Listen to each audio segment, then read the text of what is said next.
Quisiera rápidamente, para quienes no estamos familiarizados con la idea de la teoría queer, mencionar algunos elementos que me son importantes y que justo van a ser ocupados por las teologías. Creo que eh, hablar del binarismo, esta expresión, por ejemplo, muy común en los estudios de género, ¿no? El masculino-femenino es el binario de género, y establecer o creer que siempre ha habido hombres y mujeres de esta misma manera es algo que se le ha llamado esencialismo y que es cuestionado. Los estudios feministas nos enseñaron que la idea de mujer y de hombre son construcciones. Simone de Beauvoir tiene una frase muy concreta con respecto a eso. Connell tiene otras expresiones en torno a masculinidades, pero la idea de que exista una esencia de hombre o una esencia de mujer que además son permanentes y eternas, son cuestiones que rápidamente han sido levantadas por estas teorías. Otra cosa que es cuestionada por la teoría queer tiene que ver con esto que se llama la heterosexualidad obligatoria.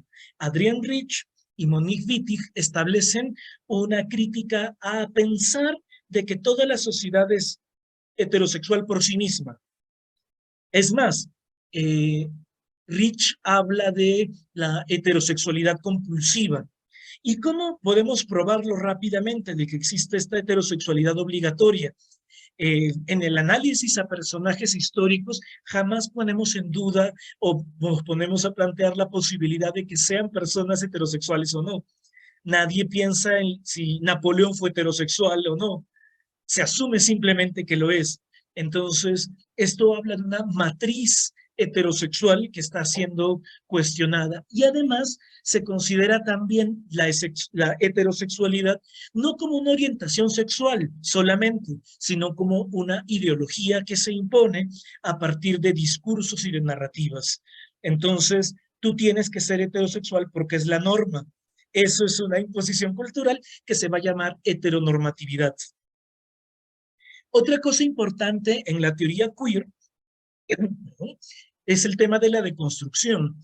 El hecho de pensar que nuestras, tanto sexo como género, son construcciones sociales y que implican que los roles no tengan que tampoco ser eternos. Entonces, se tienen que pensar, repensar, replantear, reproponer qué implica ser varón, qué implica ser mujer. También la deconstrucción de la procreación como un mandato patriarcal, ¿no? La idea de que las personas hemos venido al mundo para tener hijitos e hijitas es una cosa que ha sido cuestionada, ¿no? La idea de maternidad y paternidad por elección son expresiones importantes en este tiempo. Y la idea de familia, que es un cuestionamiento que no es propio de la teoría queer. Re, eh, Hay cuestionamientos desde el marxismo a la familia que son muy antiguos, o sea, y que se retoman, ¿no? La idea de que cada grupo familiar se ha constituido de diferentes maneras de acuerdo no solo a los vínculos sanguíneos, sino también a temas económicos, va a ser levantado justamente por estos teóricos. Otra cosa importante en teoría queer tiene que ver con justo lo que plantea ahorita Male en el chat y que tiene que ver con la relativización de algunas categorías como lo genital o lo natural. Los genitales no me definen. Esto va a ser una frase en el activismo importante al punto de que las identidades trans pueden decir abiertamente que son mujeres con pene o que son hombres con vulva, porque ni lo hombre, ni la vulva, ni lo mujer, ni el pene van a ser definitorios de las personas ni de nuestras identidades. ¿Qué significa esto? De que lo genital va a cubrir un rol, ciertamente, pero que no va a ser definitivo como se plantea en el esencialismo. Naciste con pene, tienes que comportarte de cierta manera, tienes que hacer tales y tales cosas. Naciste con vulva, entonces tienes que hacer tales y tales cosas.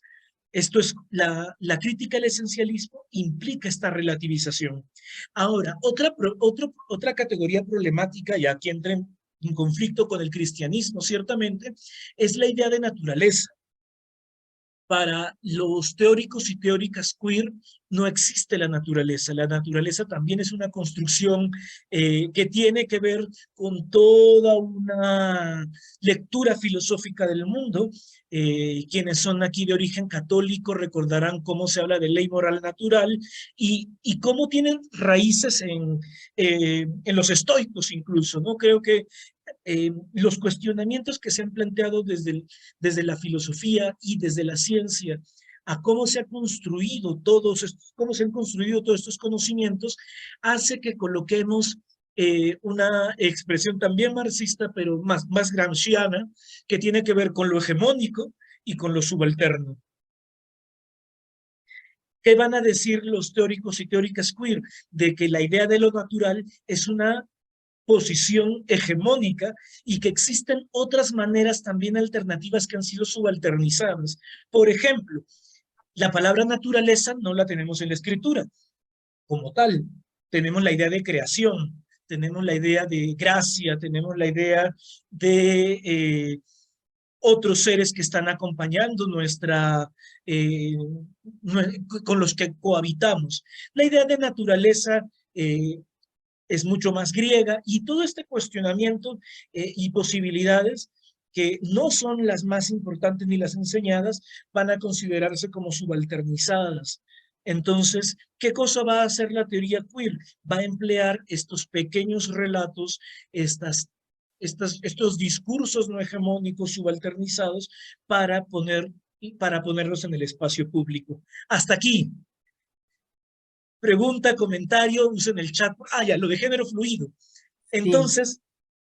Entonces, si lo genital está siendo relativizado, entonces, y hombre y mujer no son categorías que son exactas y que son medibles y que siempre están acabadas y finalizadas ya, pues hay la posibilidad, se plantea desde las identidades, de no Mm. caber en ninguna de ellas. Entonces yo no quepo ni en lo masculino ni en lo femenino y soy una persona andrógina.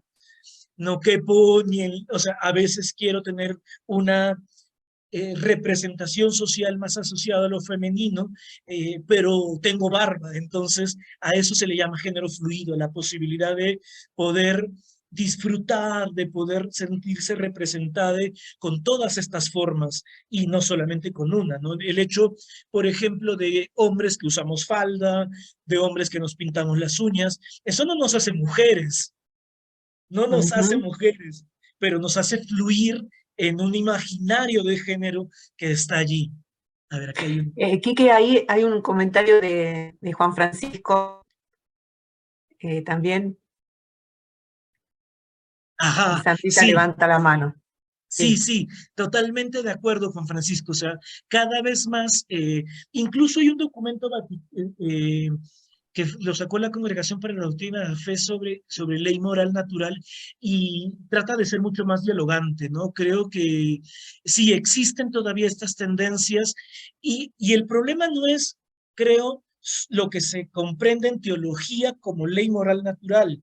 Creo que el problema está en que el pueblo de Dios no, es una categoría muy complicada, ¿no? Entonces se asocia natural a hombre, se asocia natural a mujer. Es cierto que cada vez hay más críticas, que no vienen solamente desde lo queer, ¿no? Creo que también todo el activismo verde relacionado a la tierra, al cambio climático, también ha cuestionado eso, porque en diálogo con los pueblos amazónicos, en diálogo con nuestros pueblos originarios, la idea de naturaleza no está. La Pachamama no es la Pachamama es comprendida como un todo, no es comprendida como algo distinto de mí necesariamente. Entonces, todas estas mujerologías, antropologías nuevas que han sido subalternizadas por el colonialismo, están siendo cada vez más tomadas en serio. Sandrita. Sí, yo quería preguntarte, o bueno, digamos, parafraseando para ver si lo entendí bien, esta relativización de lo genital está ligado a relativización de lo natural. Yo lo comprendo como, digamos, esta crítica de las teorías de género de los años 80, 90, hasta los 2000 en adelante, en donde se decía que el género o sea, sexo es a lo genital, a lo biológico, los cromosomas, y género era más bien los estereotipos, las, roles, Ujú, qué sé yo, situaciones societarias, primeras socializaciones, algo así. Entonces, por ujú, tanto, había esa categorización sobre lo natural, inviolable, inmodificable, y lo socialmente cultural y por lo tanto modificable.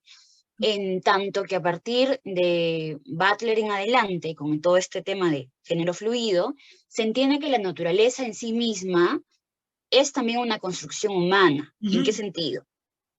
Y voy a poner, no sé aquí cuántos de acá son seminaristas o son monjas, novicias, no lo sé, pero es el ejemplo que se me ocurre. Y no es solamente digamos, de mi imaginación, sino que hay estudios al respecto, que se sabe que los órganos genitales femeninos, llámese clítoris, o sea, es en una proporción pequeña, pero es lo mismo que un pene masculino y y tiene las mismas estructuras esponjosas o porosas o, digamos, la misma situación adiposa de tal manera que en situación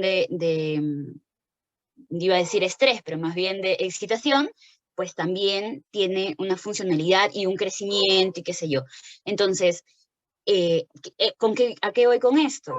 Que, ¿qué es lo que diferencia que un genital sea masculino o femenino? Que el genital de la niña tenga 3 milímetros menos de lo usual, pero ¿qué pasa si el genital de la niña, el clítoris es un poquito más largo y se vuelve Ujú, intersexual? así es. Entonces, a todo esto es lo que quiero llegar, a que, o sea, un poquito también, tal vez si por ahí va, ¿no? O sea, Ujú, esta crítica es que incluso el que pretender categorizarnos en dos casillas en nuestros genitales es de por sí una abstracción humana, ujú. que hay toda una gama tan amplia, por simpleza lo hemos puesto en dos conjuntos, pero digamos, hay mucha más variedad, una cosa así.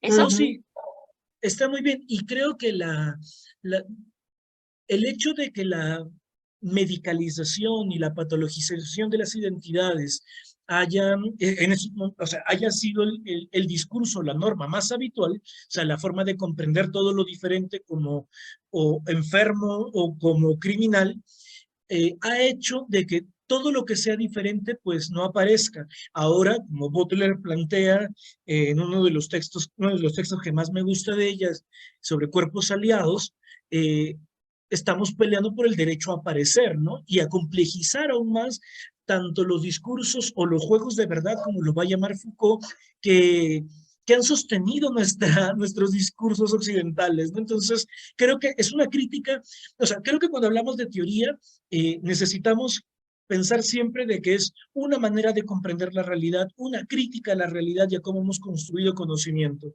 Todas las teorías son provisionales, todas las teorías, al igual que las teologías, son provisionales y nos ayudan a comprender la realidad en un momento, ¿no? O sea, igual mientras más comprendemos sobre neurociencias, Ujú. neurobiología, o sea, cambian los conocimientos y cambian la manera de que tenemos de comprender a nosotros mismos y en nuestro entorno. No creo que la teoría queer aporte en ese sentido al hecho de decir en voz alta que existen otras identidades que no estamos siendo consideradas en la gramática social. Sí, pero también estoy pensando de que la teoría queer aporta a la teología porque rompe con el binarismo de la ontología clásica, Uh -huh, y pienso otra vez en el documental Amén del Papa Francisco, perdón, que Mm. regresa al catolicismo básico, donde dice, según él, súper abierto y está escuchando a las juventudes, pero menciona que por un tema de dogma, así tal cual, por un tema de dogma, las mujeres están hechas para ser las novias de la iglesia y demás, y no para ser sacerdotes. Esa es una categoría distinta que le corresponde un poco más si dice simplemente por el hecho de tener un pene, nada más, ¿no? Entonces, supongo que también toda esa teología queer lo que nos hace es decir, perdón, pero el demonio con binarismos, ¿no? sí, o sea, y creo que Sí. ahorita vamos a poder entrar en eso porque sí, justo esta posición que es criticada por teólogas feministas hace un buen rato, eh, o sea, hay críticas al sacerdocio, a esta imposibilidad canónica de que las mujeres accedan al sacerdocio ministerial. O sea, hay críticas a esto antiguas, ya, o sea, no es, es un tema que se viene peleando por lo menos ya 150 años, por colocar una cantidad de tiempo. Y creo que lo que está de fondo allí es que no solamente hay una posición dogmática en el mundo que tiene que ver con lo religioso, sino que el binarismo de género también se ha convertido en un dogma social. O sea, literalmente lo es, o encajas o no encajas. Y todo lo demás es tenido por menos, tenido por inferior. Entonces, creo que No es dogmático.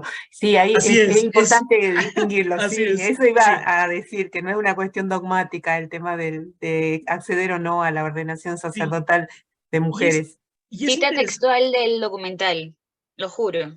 Luego No, lo mando, luego lo mando. Pero es que creo que justo es eso. Hay muchas, o sea, la teología tiene una manera de comprenderse, de autocomprenderse y de plantear sus diferentes germas. Creo que allí hay una distinción importante entre dogma, teología y pastoral, que a mí me gusta insistir mucho en esto. Y hay cosas que no son dogmáticas, que son tenidas por teologías como dogmáticas, y que las pastorales, como no se comprende todo esto, pues se asume también como dogmático. Un ejemplito chiquito.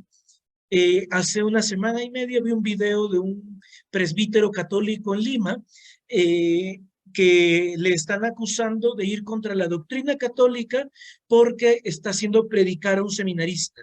Y eso va en contra del dogma cristiano, dice la chica. Y yo dije, ¿qué cosa? ¿Cuándo fue declarado dogma eso? ¿No? Entonces, creo que es un problema de lenguaje muy fuerte que tenemos. Juan Francisco, por favor. Ahí va con audio. Ahí está. ¿se escucha? ¿Se escucha? Ahí, ahora sí, ahora sí. Sí, ¿Se sí, escucha sí. bien? Bueno, buenas Bienvenido, tardes. Juan. No, gracias.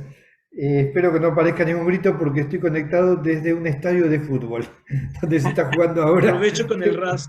un club del que soy capellán. Bueno, no, lo que dice Sandra respecto al video es real, Francisco lo dice así, a mí me sorprendió, porque creo que ese es, o sea, dicho así por Francisco como lo dijo, no sé si fue un furcio que tuvo en el momento, un error en el momento, lo que sea, pero no es una cuestión dogmática para la teología católica el tema de la ordenación.